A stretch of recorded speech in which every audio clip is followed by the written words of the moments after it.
자, 8월 17일입니다. 오늘 수요일이고요. 과연 오늘 시장은 어떻게 될지 어제는 조금 아쉬웠습니다. 염승환 이사님과 함께 알아보도록 하죠. 이베스트 투자증권 염블리 염승환 이사님 어서 오십시오. 네, 안녕하세요. 네, 반갑습니다. 미소가 아름다운 우리 염승환 이사님. 오늘도 우리 시장 미소 지을 수 있겠습니까? 고맙습니다. 네. 네, 미소 짓겠습니다. 자, 지금 57분 정도 됐고요. 오늘 뭐 장전에는 지금 혼조라고 하나요, 이런 거를? 네, 뭐 예. 크게 큰 변동 없이 출발할 것 같고요. 뭐 야간 선물도 보합이 끝나서 그렇습니까? 이렇게 뭐 크게 뭐 오전에 급등 나갈 것 같지는 않습니다. 어제 못 간 거 오늘 좀 갔으면 딱 좋겠는데. 예. 미국 시장은 막 금요일, 월요일 많이 갔잖아요. 우리 어제 못 네. 갔잖아요. 한국이 확실히 좀 반등이 약하긴 한데 네. 그게 이제 결국 어제 뭐 물론 삼성전자 하이닉스가 좀 강하긴 했잖아요. 했지만 전체적으로 이게 그 지속 오르는 구간에서 삼성전자 현대차가 좀 약하다 보니까 네, 좀 상대적으로 탄력이 좀 약했던 거는 같아요. 좋습니다. 지금 58분인데 어떻게 뭐 일정이라든지 아니면 뭐 하나 좀 보고 넘어갈까요? 네, 오늘 뭐 사실 일정은 특별한 게 오늘은 7월 소매 판매 소매 판매. 오늘 이제 네. 발표가 있고 그다음에 이제 7월 달 FMC 회의로 음흠. 공개가 있으니까 뭐 그 두 개 정도 이렇게 체크하시면 되겠고 그리고 7월 FOMC 회의록이 이제 오늘 네, 공개되는군요. 오늘 공개가 됩니다. 예. 그래서 그 사실 이제 뭐 결과는 이미 나왔습니다만 결과는, 회의록에서 어떤 이야기들이 오고 갔는지를 좀 더 이제 디테일하게 살펴보면서 네. 앞으로의 그 뭐 연준의 방향이라든지 아니면 우리 시장의 흐름을 좀 읽을 수 있는 네. 그게 이제 공개가 되는군요. 네네. 네. 자, 그 정도 보고요. 자, 그러면 시장 한번 살짝 보겠습니다. 코스피가 예상입니다. 0.06%. 뭐 올랐다고 하기도 좀 그렇죠. 예, 오를 것 같은 아주 그냥 미미하게 조금. 네, 그리고 코스닥은 0.05%. 역시 뭐 여기도 살짝 내려온 것 같은 별 어제랑 차이 없는 수준으로 시작은 이제 할 것 네, 같습니다. 강보합에서 아마 지금 출발할 걸로 일단 예상 호가 나오고 있고 현재 코스피가 플러스 한 1포인트 정도 네. 오를 것 같고 코스닥은 약보합입니다. 마이너스 0.2포인트죠. 그래서 뭐 그냥 보합 정도 출발할 가능성이 전날이랑 높다. 똑같은 날도 있었나요, 혹시? 우리 주식시장이? 똑같은 날이요? 네. 그러니까 아예 그냥 0에서 네. 0에서 출발한 경우는 거의 본 적이 없는 것 같아요. 그렇습니까? 출발이 뭐 종가가 거의 맞았던 거는 있긴 있었어요. 근데 0에서 출발한 적은 뭐 저도 그런 경우 본 적이 없는 것 같아요. 그렇습니까? 네. 자, 이제 9시가 됐고요. 장이 시작이 됐습니다. 자, 시작하는 분위기가 어떤지 한번. 그래도 코스피는 네, 강세 조금 출발할 것 낫네요. 같아요. 네, 한 코스닥보다는. 4포인트 정도 오르면서 출발을 할 것 같고요. 일단 오늘 삼성전자가 좀 강보합, LG엔솔이 약보합, 뭐 SK하이닉스도 0.3% 빠지면서 약보합이고 네이버가 조금 안 좋은 편이고 한 증권사에서 목표 주가를 40만 원에서 33만 원까지 좀 크게 낮췄더라고요. 네이버요? 내년에 좋아진다. 이런 좀 리포트가 하나 나온 게 있어요. 키움에서 좀 나온 게 있으니까 한번 그거 읽어보시면 되겠고 그 영향 때문인지 오늘 마이너스 1% 정도 하락 출발을 했고 뭐 나머지 기업들은 대부분 다 견조하게 출발한 것 같습니다. 오늘 일단 카카오뱅크가 1.7% 정도 상승하면서 일단 좋은 출발 보여준 것 같습니다. 그리고 삼성 엔지니어링이 1.8% 정도 올랐고 영업무역이나 요새 한세실업 같은 경우 막 OEM 회사들이 이제 피크아웃 얘기가 자꾸 나와서 네. 주가 부진했는데 어제 이제 보고서가 나왔더라고요. 그 실적. 그래서 어제 영업무역이 깜짝 실적 발표해서 오늘 3.6% 주가가 강세로 출발을 해줬고요. 제일계획이 2.2%, 또 최근에 가스 가격 좀 오르면서 한국가스공사도 2.5% 정도 반등을 해주고 있습니다. 그래서 대체로 뭐 출발은 대부분 양호하고 그리고 SK 이노베이션이 1.7%, SK가 1.5% 정도 반등을 좀 하면서 출발을 좀 보여줬고요. 그 다음에 어제 이제 가장 많은 분들이 물어보신 게 그 현대모비스잖아요. 현대모비스가 현대모비스. 어제 갑자기 근데 뭐 잠깐만 뭐 보고서나 이런 거 소개해드리면 어제도 뭐 많이 말씀하셨지만 네. 하나증권의 송선재 연구원님은 이건 그냥 좀 단순히 좀 루머 아니냐. 그러니까 물적 분할 루머에 되게 민감하잖아요, 투자자분들이. 그래서 그렇게 좀 보고 있는 것 같고 결론은 그거인 것 같아요. 그러니까 자회사 생산 부분 떼내가지고 네. 하청업체 직원들을 이제 그쪽에 직고용해가지고 그게 요새 대부분 판례도 계속 나오잖아요. 직원들 직고용하라고. 근데 그거를 현대모비스로 만약에 그 직거래를 입사를 하면. 시키면 네. 굉장히 이제 인건비가 많이 올라가니까 네. 아예 자회사를 하나 따로 분리를 해가지고 그쪽으로 아마 직고용을 시키려고 하는 것 같아요. 그러니까 고용 목적이지 뭐 지배구조 이슈다, 물적 분할이다 이건 좀 너무 앞서 나간 거 아니냐. 근데 시장은 아무튼 그런 이슈에 되게 민감해요. 뭐 예전에도 AS 사업부 떼내가지고 글로비스랑 합병시킬 뻔했거든요. 예전에. 2018년인가 뭐 그랬었죠. 그때도 한번 놀랬죠. 근데 주주 반대로 무산됐기 때문에 그걸 다시 할 가능성 거의 없을 가능성이 높습니다. 이미 한번 반대에 부딪혀서 그걸 철회했거든요. 그때 그 이른바 뭐 그래도 우리보다 훨씬 저 많은 저 돈이 있었던 그 대주주라고 해야 되나 하여튼 그 무슨 해외 무슨 펀드들 네. 뭐 있잖아요. 요런 데가 지금도 그 모비스에 있는가요? 아 지금도 있냐고? 아, 그쵸. 왜냐면 이제 지금도 구조는- 갖고 있어야 네. 그걸 이제 또 반대를 할 텐데 만약 그들이 이제 빠진 상태면 그때처럼 이렇게 반대 목소리를 낼 사람이 별로 없을 거 아니에요. 개인 투자자들이야 뭐 이렇게 한다고 해도 큰 영향이 없을 거고.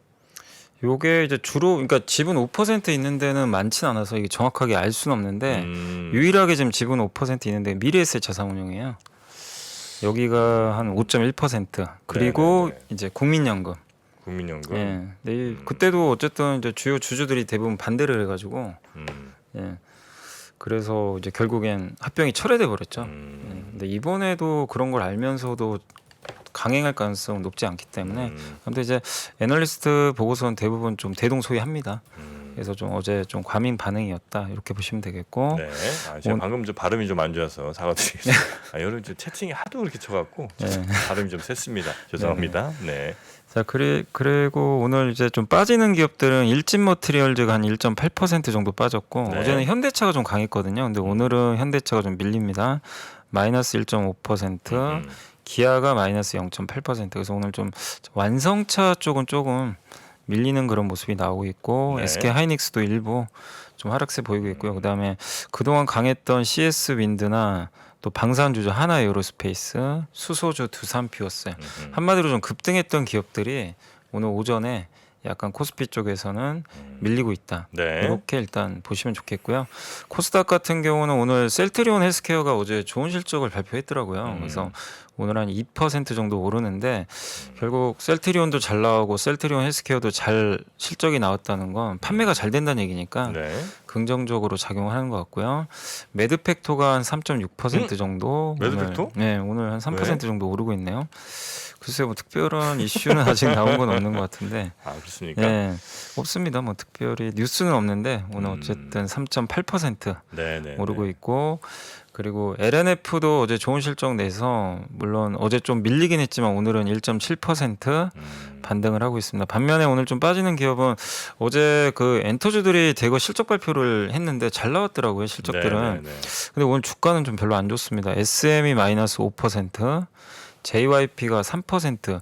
사실 오늘 그 하나증권에서도 다 목표 주가를 둘 다 올렸거든요. 그런데도 일단은 오늘 좀 주가가 밀리고 있다. 좀 미리 선반영돼서 좀 그런 게 아닌가 하는 생각도 좀 드는데 일단 오늘 엔터주가 좀 안 좋고 컴투스가 어제 게임을 좀 발표를 했잖아요. 이제 신작 게임이 나왔는데 사모나수인가 네. 보고요. 그게 뭐 일단은 아직은 좀 두고 봐야죠. 구글 플레이 스토어 매출은 안 나왔는데 오늘 일단 마이너스 5% 정도 급락하면서 어제는 좀 많이 올랐어요. 근데 오늘은 그러니까 항상 이게 공식인 것 같습니다. 이게 출시하면 무조건 빠지는. 일단 그 예전에 그 카카오 게임즈 우마무스메도 1등은 했는데 처음엔 뭐 주가 폭락하고 난리가 아니었잖아요. 당시에도. 그러니까 며칠은 더 봐야 되겠지만 어쨌든 지금 컴투스도 일단 마이너스 5%. 그 게임들은 공식 좀 그런 것 같아요. 보니까 출시 전까지는 그래도 조금 가다가 출시하면 떨어지고 네. 그다음에 성적이 좀 괜찮으면 떨어진 거에서 살짝 좀 다시 올라가는 올라가. 예, 맞습니다. 대충 그 정도 예. 느낌인 것 같아요. 그래서 초반에 좀 변동성은 항상 나오는 것 같습니다. 그리고 뭐 심텍이라든가 오늘 뭐 디어유 일부 기업들도 좀 하락을 하는데 그래서 전체적으로 코스닥은 조금 일부 바이오 기업들 한두 개 빼면 조금 지지부진한 그런 상태입니다. 그래서 현재 코스피가 플러스 8포인트 정도 올라서요. 0.33% 상승을 하고 있고 그다음에 코스닥 같은 경우는 마이너스 1포인트 빠져서 0.15%. 그래서 코스닥은 하락 종목이 2배 정도 많아서 오늘은 좀 중소형주들이 조금 부진한 그런 흐름으로 오전에 출발을 해줬고요. 외국인 수급은 오늘 일단 어제랑 좀 다르게 코스닥, 코스피를 다 매도를 하고 있고요. 코스피가 마이너스 185억, 코스닥이 255억 정도 순매도를 하고 있습니다. 그래서 오늘 약간 수급적으로는 조금 이제 부담인데 반면에 기관 투자들이 오늘 좀 적극적으로 한 400억 정도 코스피를 순매수를 하면서 일단 방어는 해주고 있는 것 같습니다. 네. 그리고 섹터 쪽으로는 오늘 그 도시가스 업종들이 일단 좀 강세 보이고 있고요. 정유 업종은 오늘 아무래도 SK 이노베이션이 좀 급등하다 보니까 정유주에 또 속해 있다 보니까요. 정유 섹터가 좀 강세 보이고 있고 조선주도 오늘 좀 괜찮은 것 같습니다. 그 대우조선해양이 실적 발표했는데 증권사 평가는 좀 괜찮은 것 같더라고요. 그래서 오늘 3% 정도 반등을 해주고 있고 그리고 손해보험 업종도 오늘 좀 상승하고 있고요. 폐배터리 관련주 이쪽도 분위기가 좀 일부 괜찮게 좀 살아나는 것 같고요. 석유화학 업종도 오늘 좀 분위기 괜찮고 자동차 쪽은 현대차가 좀 밀리지만 오늘 네. 현대위아랑 한온시스템, 모비스 이 3사가 다 부품사죠. 부품사는 또 반대로 반등하거든요. 그래서 자동차 업종 전반적으로는 분위기는 좀 괜찮은 것 같습니다.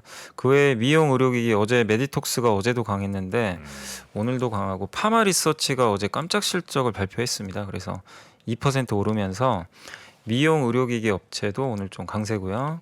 철강주들도 좀 모처럼 대한제강이 오늘 2.5% 정도. 대한제강? 예, 오늘 좀 반등을 하고 있습니다. 대한제강.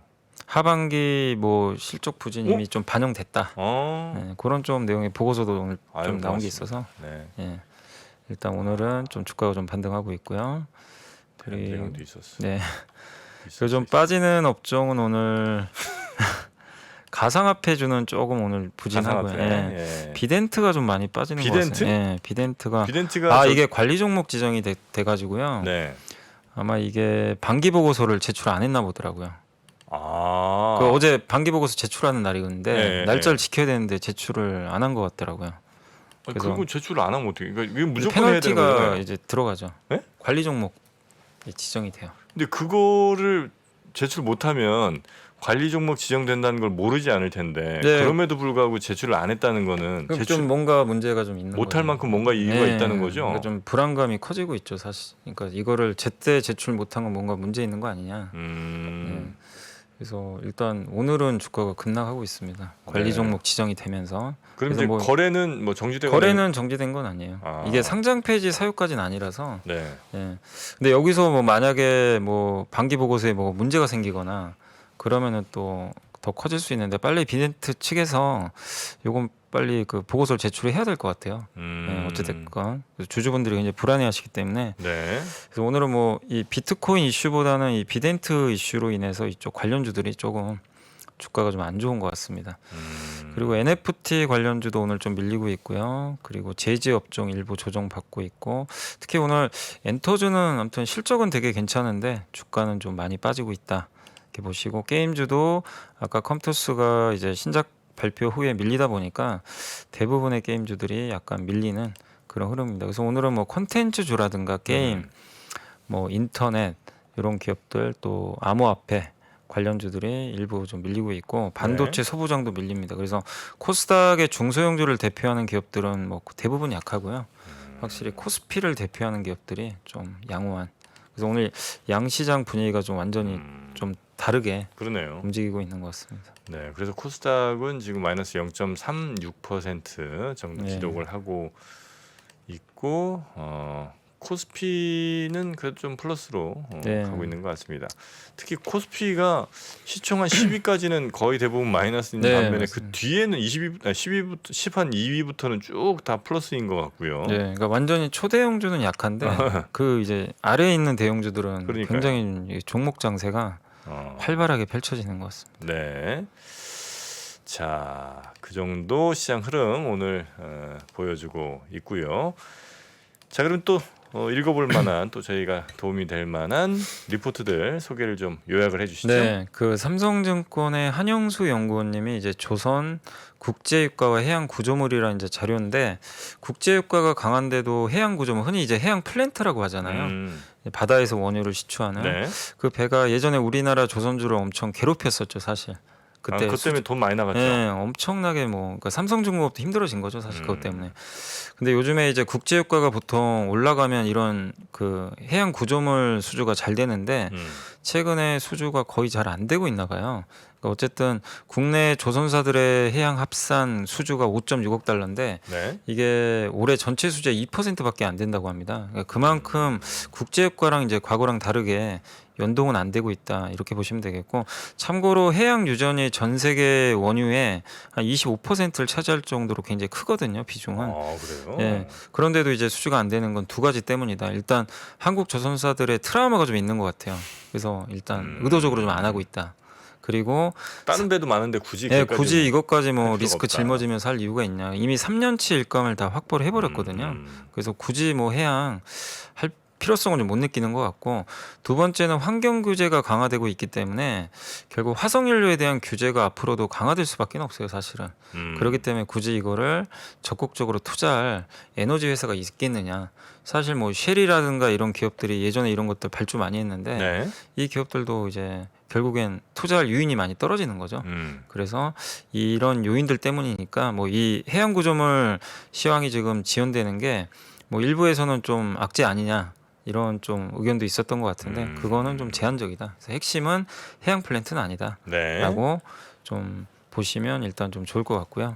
그다음 어제 이제 삼성증권의 백재승 연구원이 건설 정책 좀 그 이제 어제 250만 호, 270만 구 가구 공급 목표가 발표가 됐더라고요. 네네네. 그 자료가 나왔는데 역시 어제 말씀드린 대로 일단 구체적인 거는 차근차근 계속 또 발표를 차후에 한다고 하더라고요. 그래서 일단은 이제 내용만 좀 말씀드리면 지역별로는 수도권에 158만 호 공급을 약속을 했고요. 서울 50만 호 포함해가지고 요거를 이제 향후에 2027년까지 5년 동안 이제 그 공급을 하기로 약속을 했고, 민간 이주가 이번에 좀 핵심 네네네. 포인트라고 보시면 좋을 것 같고, 도시 정비 사업도 정상화를 하려고 지금 하고 있고요. 공공택지 신규 지정도 있고, 또 그 민간 정비 사업에도 통합 심의를 좀 전면 도입을 해가지고 네. 규제를 어쨌든 좀 완화하는 쪽으로 좀 가려는 모습들이 좀 나오고 있는데, 어쨌든 시장이 기대했던 거는 이제 당장의 뭔가 구체적인 정책 변화인데 이게 좀 어제 나오진 않았어요 구체적인 게. 네. 그래서 어제 보니까 국내 대표 건설사들이 많이 빠졌더라고요. 오히려 오후에. 그렇지만 어쨌든 단계적으로 이런 것들이 뭐 발표가 뭐 9월이나 12월 이렇게 가면서 발표가 된다고 하니까 조금 인내심은 좀 필요할 것 같습니다. 이번 정책을 좀 봤을 때는. 그래서 일단 뭐 업체마다 좀 다를 수는 있겠지만 어쨌든 국내 사업에서는 이번 대책에서도 사실 서울 수도권 중심의 도시 정비, 그러니까 뭐 재개발 같은 거죠. 네. 이런 사업 확대 수혜가 가능한 업체들, 그거 플러스 해외 쪽에서도 수주가 잘 될 수 있는 업체들 위주로 선별해서 좀 접근을 하자. 그러니까 모든 건설사를 그냥 다 좋게 보는 것보다는 네. 그러니까 결국 좀 대형주 위주로 보자는 그런 내용이니까 한번 좀 참고를 해주시면 좋겠고, 그리고 게임 업종의 중요한 이벤트가 다음 주에 있는 것 같아요. 이게 다음 주 맞네. 8월 24일부터 8월 28일까지 독일에서 게임스컴이 이제 열린다고 합니다. 게임스컴? 예, 요게 이제 세계 3대 게임쇼래요. 그 네네네. SK증권의 이소중 연구원님이 이제 오늘 간략하게 자료를 썼는데, 여기서 국내 게임사로서는 넥슨, 크래프톤, 펄어비스, 네오이즈가 참가를 한다고 합니다. 그래서 이제 그 신작 게임들 아마 공개할 것 같아요. 좀 기대감이 있는 게임들을, 영상들을. NC는 안 가요? 제일 큰 회사인데. 요번에 NC는 참여를 안 하는 것 같습니다. 그래요? 예. 그래서 넥슨, 크래프톤, 펄어비스, 펄어비스. 네오이즈 네. 요 네 개 회사가 이 기대작에 대한 영상을 좀 공개할 예정이라고 하니까 한번 체크해 보시고, 아무튼 뭐 다른 기업들이 참여하는지는 한번 검색은 해보시면 좋겠고, 일단 요 네 개 업체가 참여하는 걸로는 좀 나와 있는 것 같아요 기사에도. 네. 그래서 요 네 개 회사들의 새로운 신작 게임들 한번 주주분들은 꼭 한번 다음 주에 요 일정 체크를 해보시면 네. 좋겠고, 그리고 마지막으로 한국투자증권의 이제 최고원 연구원님이 그 항공주에 대해서도 리뷰를 썼는데 요새 항공주. 예, 진짜 좀 부진했잖아요 그동안. 네. 근데 해외여행 갈 사람은 간다라는 그런 제목이 좀 보고서고, 지난 1년간 실적은 항공업종 주가에는 큰 영향을 주지 못했다. 왜냐하면 여객은 너무 안 좋아서, 반대로 화물은 너무 좋기 때문에 결국 저비용 항공사들이 영업 손실 나는 거, 대한항공은 실적이 좋지만 항공화물이니까 이건 지속성 없다. 이렇게 좀 평가절하 했던 거죠. 그래서 대한항공도 사실 실적에 비해서는 되게 주가가 좀 부진했거든요. 근데 이제 지금 국제선 여객 탑승률이 이번에 39%나 좀 급증을 해서 매출이 2배 이상이나 이번에 좀 증가를 했고요. 진에어가 이번에 저비용 항공사 사이에서도 좀 차별화되는 모습을 좀 보여주는 게 리오프닝을 따라서 해외여행 시장이 좀 본격적으로 일단 열리기 때문이다. 그래서 국제선 여객의 회복은 아마 이번 여름 성수기인 3분기부터는 더욱더 가팔라지지 않을까 이렇게 좀 전망을 하고 있는 것 같습니다. 그래서 하반기로 갈수록 항공주들 좀 관심을 가져보자는 그런 의견이고, 그리고 무엇보다 항공사들한테 좋은 거는 공급이 지금 없다고 하더라고요. 비행기가 좀 워낙 부족하니까. 그래서 계속해서 티켓 가격은 좀 오를 가능성이 높고, 반면 비행기가 없다고요? 비행기 공급이 되게 부족한가 봐요. 아, 그래요? 해외 쪽. 이쪽이. 근데 이제 지금 유류비는 떨어질 가능성이 높잖아요. 국제유가 많이 떨어지면. 네네네네. 예. 그래서 아마 다음 달에는 유류 할증료가 아마 하향될 것 같아요. 그럼 이제 아무래도 더 많은 분들이 좀 더 또 해외여행을 또 할 수도 있는 거니까. 네네네. 그래서 여기서는 대한항공과 진에어를 일단 좀 탑픽으로 좀 보고 있는 것 같습니다. 그래서 항공주들에 대해서는 투자가 정말 어려운 건 사실이지만, 일단 이분께서는 좀 그래도 업황이 드디어 여객 쪽이 회복이 되니까 한번 좀 지켜보자라는 그런 의견인 것 같습니다. 항공은 지금 저 대한항공도 보니까 아직도 전체 매출에서 여객이 차지하는 비중이 굉장히 낮더라고요. 그 화물이 훨씬 더 높고. 왜냐하면 이제 여객을 거의 또 못한 상태였고, 네. 그리고 원래 대한항공 항공화물은 거의 세계 1, 2등 다투는 네네네네. 기업이어가지고, 예. 근데 이제 그동안 항공으로 돈을 많이 벌었거든요. 그 화물로. 근데 이제 사람들은 그거는 어차피 일회성 아니냐 이렇게 좀 이제 평가절하를 해가지고 좀 부진했는데, 이제는 근데 진짜로 여객이 돌아오니까 좀 네네. 좋아지지 않을까 이렇게 보고 있는 것 같습니다. 항공권 가격도 요즘 뭐 엄청 비싼 것 네, 같은데. 너무 비싸다고. 네. 어디 좀 알아보셨습니까? 네. 항공권? 아니 저는 뭐 갈 계획이 전혀 없어서 그러니까 네. 내년에나 네, 주변한테 생각을- 간 분들 얘기 들어보니까 뭐 어지간한 그냥 뭐 동남아나 뭐 이런 우리가 흔히 싸다고 생각했던데 네. 이런 항공권도 거의 뭐 옛날 미국 가격이라고. 아. 예, 이도님 예전에 미국 갔다는 얘기들을 많이 하시는 거 보니까 하여튼 항공권이 특히 급하게 구할 때 엄청 비싼 모양이에요. 네. 네. 하여튼 항공사들 이익이 어떻게 될지도 한번 보고요. 요 정도 다 봤을까요? 네, 오늘은 뭐 제가 전달해드릴 수 네. 있을 것 같습니다. 자, 그러면 시장 다시 한 번만 좀 살펴보고 마무리하도록 하겠습니다. 코스피, 코스닥 둘 다 하나는 플러스 0.3, 하나는 마이너스 0.3, 요 정도는 지금 나오고 있는 것 같습니다. 코스닥이 0.23% 정도 마이너스로 코스닥이 조금 더 안 좋고요. 코스피는 조금 플러스. 오늘도 뭐 이렇게 썩 재밌는 장은 아닌 것 같은 느낌이 좀 그러니까 있습니다. 지금 요즘 장이 이제 많은 분들이 되게 좀 어렵다고 좀 그러니까 어려울 수도 있고 쉬울 수도 있는데, 네, 그러니까 어떻게 하냐에 달린 것 같아요. 그러니까 내 차례 안 온다고 여기저기 옮겨 다니면 결국 또 물리게 되고, 그러니까 지금 지수가 왔다 갔다 하잖아요. 네, 근데 굉장히 종목 장세고 시장 분위기 자체는 그렇게 나빠 보이지 않고 상승 종목도 많은데, 이게 내 거 안 간다고 팔고 나면 또 다른 게 내 거 판 거는 올라가고 또 쫓아간 건 또 빠져버리고, 이런 사이클에 걸릴 수도 있어요. 사실 요즘 같은 장이. 그래서 네. 지금은 좀 자기 자리 잘 지키고 있는 게 좀 중요한 것 같습니다. 왜냐면 이게 왜 이런 장에서 조급해지거든요. 내 거는 안 네네네. 가니까. 음, 근데 그러다 결국 이제 나중에 못 참고 바꾸시더라고요, 막판에. 그런 경우. 그래서 횡보장에서 이게 흔히 표현이 좀 계좌가 녹는다는 표현을 많이 해요. 계좌가 녹는다. 네, 근데 가만히 있으면 그냥 그대로 그냥 유지라도 하는데, 네. 그리고 나중에 차려오면 한 번씩 올라가는데, 이 안 가는 걸 팔고 이제 자꾸 사람이 이제 자꾸 보다 보면 잘 가는 게 눈에 띄잖아요. 그렇죠. 내 건 왜 이렇게 안 갈까? 문제 있나? 이거 기다리다가 남들은 네. 다 돈 벌고 나만 못 버는 근데 결국 거 이제 그런 경우 많이 해보셨을 거예요. 근데 쫓아가면 제 또 얘기. 근데 결론은 또 안 좋아져요. 근데 그거를 몇 번 잘못해서 사이클을 역으로 타면 네. 진짜 계좌가 스르르 좀 녹는 거죠. 아, 예. 가만히 있느니만 못한 그런 결과. 음. 근데 요즘 장이 딱 그런 장이에요, 사실. 네, 그 제 네. 계좌마다 이름 정해놓잖아요. 네. 저도 그래서 얘를 지금 아이스크림으로 할까 솜사탕으로 할까 지금 고민 중이에요. 잘 녹더라고요, 애들이. 네. 네, 줄줄 녹는데. 근데 그것도 고민입니다. 사실 이제 네. 방금 말씀하신 것처럼 이 장마다 아마 좀 다르긴 한 것 네. 같은데 안 가는 애를 빨리 팔고 저 좀 갈 것 같은 데로 빨리 옮겨 타는 게 좋을 것 같잖아요 지금만. 그죠. 심정은 그렇죠 사실. 근데 이제 예. 막상 그렇게 해보면 또 그게 안 네, 되잖아요. 안 돼요. 근데 또 그래서 아예 안 가는 애들 언젠가 가겠지 하고 이제 잡아두고 있으면 끝까지 안 가는 안 가- 애들도 맞아요. 있습니다. 예, 근데 이제 그냥 그거는 좀 필요한 것 같아요. 이 안 가는 이유는 좀 명확히 알고 있어야 예. 된다. 근데 아무 뭐 악재도 없고 음. 뭐 실적도 그렇게 나쁘지 않고 음. 이미 뭐 주가에 만약에 악재가 있어도 반영이 되고 이러면 그건 버텨봐야 되는데 음흠. 회사에 좀 구조적으로 문제가 있거나 예, 뭐 그런 경우는 좀 파악은 해야죠. 아, 예. 그렇죠. 근데 그런 경우가 아니라 대부분은 사실 그런 경우보다는 단지 안 가서 이렇게 손절하시는 분들이 되게 많더라고요. 이런 장에서. 그래서 그럴 때는 조금만 참아 보시는 게 좀 낫지 않을까 생각을 합니다. 알겠습니다. 물론 좀 쉬운 건 아니지만요. 그게. 네. 아, 근데 저는 지금 아마 뭐 많은 분들이 저랑 비슷하실 거라 생각하고 말씀드리면 너무 비쌀 때 샀어요. 네. 예.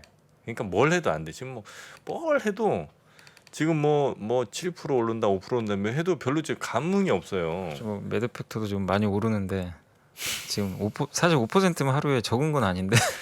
네, 너무 그렇게 이런 말씀하지 네, 마시고요. 알겠습니다. 네, 그래서 하여튼 이게 막 5% 7% 올라도 네. 뭐 그런가 보다. 왜냐면 이게 거의 뭐 반토막도 한 점 더 났거든요. 네네. 그런 상황에서는 지금 얘 5% 7% 올라도 원래 가격으로 따지면 2%도 안 오르는 거예요. 네. 그죠. 예, 그러니까 뭐 그런가 보다. 뭐. 이런 상황이라 약간 좀 마인드 컨트롤이 좀 필요한 것 같기도 합니다. 이번 주 반성하겠습니다. 너무 비싸게 산 거는. 예. 근데 그때 안 아니, 비싸다고 한 사람들이 많았어요. 그 뭐 여미사님한테 드릴 말씀은 아닙니다. 네, 예. 아 근데 뭐 저도 그렇지만 뭐 누구도 맞출 수는 없는데 예. 어쨌든 뭐 비싸게 사신 분들 입장에서 그걸 뭐 너무 막 반성문 쓰실 필요까지는 없고 아 그렇습니까? 그러니까 언제든지 저는 기회는 있다고 생각하거든요. 근데 그렇군요. 그 비싸게 샀더라도 앞으로 좋아질 근거가 있다면 뭐 그게 당장 아니라 6개월 후에라도 음흠. 뭐 시간이 좀 전환되면서 아까 뭐 대한제강도 하반기 안 좋은 거 미리 선반영됐고 뭐 예를 들면 내년에 좋아진다는 건 기다릴 수 있는 거잖아요. 근데 그런 거라면은 진드컨이 기다리는 게 맞는데 다만 지금 필요한 거는 진짜 아닌 기업이 또 있을 거란 말이에요.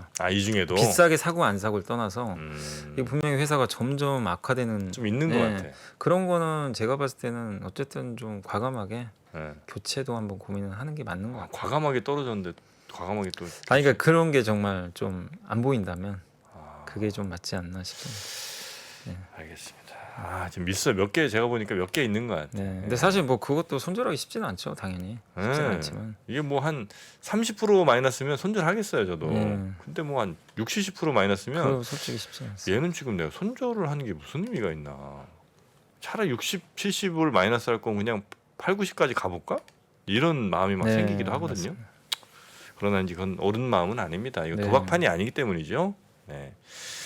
자, 우리 염수환 이사님 오늘도 끝에 또 좋은 투자자를 위한 말씀까지 너무 감사하고요. 내일 아침에 뵙겠습니다. 네, 감사합니다. 네, 대단히 고맙습니다.